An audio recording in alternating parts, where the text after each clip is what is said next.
గాంధీ కుటుంబాన్ని బాధ పెడుతూ వస్తూ ఉన్నారు. మన పేపర్కి మనం అప్పించుకున్నాం. నేషనల్ హెరాల్డ్ అనేది కాంగ్రెస్ పార్టీ యొక్క పేపరు. అది నష్టాల్లో ఉంది, జీతపత్యాలకు డబ్బులు లేవనుకున్నప్పుడు మన పేపర్కి మన పార్టీ అప్పు ఇచ్చుకుంది, రుణం ఇచ్చుకుంది.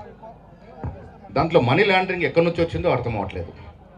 పోనీ సంస్థ అన్న వేరేళ్ళదా మనం కొన్నామంటే అది కాదు. అసోసియేట్ జర్నలిస్ట్ సంస్థ అనేది నెహ్రూ గారు స్థాపించిన సంస్థ. ఆ తర్వాత 2010లో కాంగ్రెస్ పార్టీ అదుల్లో ఏర్పడినట్టు యంగ్ ఇండియా సంస్థ. ఇవన్నీ కూడా కాంగ్రెస్లో అంతర్భాగం. దాంట్లో గాంధీ కుటుంబ సభ్యులతో పాటు చాలామంది వాటాదారులుగా ఉన్నారు. మన సంస్థ ఆధ్వర్యంలో నడుస్తున్న మన పేపర్కి మనం రుణం ఇచ్చుకుంటే వేరొళ్ళ ప్రమేయం లేదు, వేరొళ్ళకు రూపాయి ఇచ్చింది లేదు, వేరే చోటకు రుణం తెచ్చుకుంది లేదు, వేరొళ్ళ డబ్బు వృధా చేసింది లేదు. అయినప్పటికీ రాహుల్ గాంధీకి అడ్డుకట్ట వేయాలి. రేపు బీహార్లో ఎన్నికలు ఉన్నాయి. బీహార్లో ఎన్నికలు గెలవాలంటే ఏదో ఒక సెన్సేషన్ సృష్టించాలి. గుజరాత్లో వారి గుండె అయిన గుజరాత్లో సిడబ్ల్యూ సమావేశాలు పెడితే నొప్పి పుట్టింది వాళ్ళకి.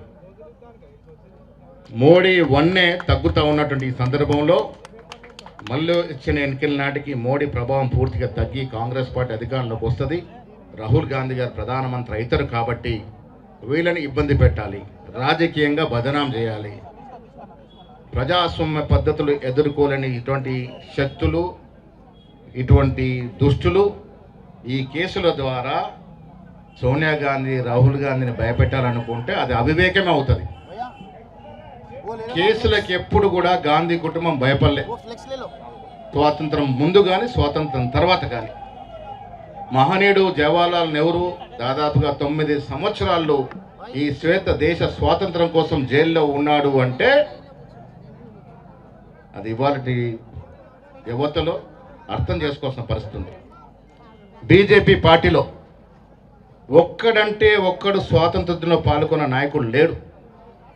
ఇలా మోడీ, అమిత్ షా ఒక్కడి పేరు కూడా చెప్పలేరు మేము ఫలానా స్వాతంత్రంలో మా నాయకులు పాల్గొన్నారు అని.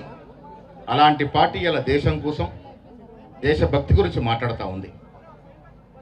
నేను మీకు తెలంగాణ ప్రజలు విజ్ఞప్తి చేస్తే ఇలా పెద్దలందరూ మాట్లాడతారు. ఇప్పుడు పసలేని కేసును తీసుకొచ్చి గాంధీ కుటుంబాన్ని ఇబ్బంది పాలు చేసి రాజకీయ లబ్ధి పొందాలని చూస్తున్నటువంటి మోడీ, అమిత్ షా ప్రభుత్వానికి కనువిప్పు కలిగే విధంగా నిన్న అన్ని జిల్లాల్లో కాంగ్రెస్ శ్రేణులు, ప్రజాస్వామ్యం మీద నమ్మకం ఉన్నటువంటి పౌరులు, లౌకికవాదం మీద నమ్మకం పౌరులంతా కూడా ధర్నా చేశారు. ఇవాళ రాష్ట్రంలో హెడ్ క్వార్టర్ అయినటువంటి హైదరాబాద్లో ధర్నా ఇవాళ చేస్తూ ఉన్నాం.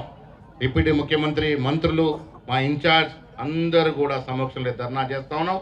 ఈ ధర్నా కొనసాగుతుంది. ఇప్పుడు పెద్దలు వారి వారి సూచనలు చెప్తారు. దయచేసి నిశ్శబ్దంగా కూర్చోండి. ఎవ్వరు కూడా నిలబడదు.